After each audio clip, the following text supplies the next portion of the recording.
All right, and now our next example. This one time we have f of x equal 1 minus the quantity x minus 1 to the 2/3 power. Because we have this 2/3 power, this rational exponent, that's a root function, a radical, so we should watch out for places where the derivative might not exist. But our first thing to do here is to find the derivative of this function. The derivative of 1 minus the quantity x minus 1 to the 2/3 power. The derivative of the 1 will be 0.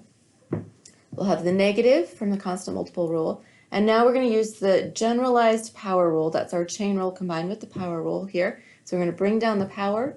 That'll be 2/3 times the quantity x minus 1. We're going to subtract 1 from 2/3.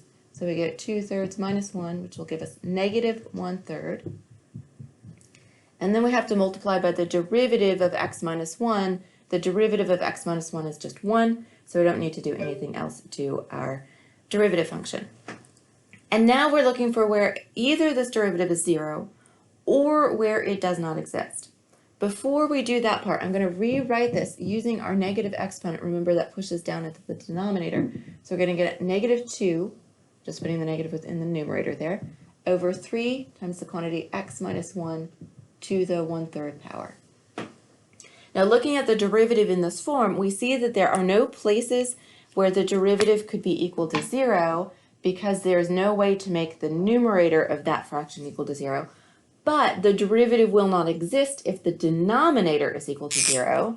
So then we have to worry about x equal 1 because that is what would make our denominator equal to 0. So x equal 1 is a critical number. And that's because the derivative does not exist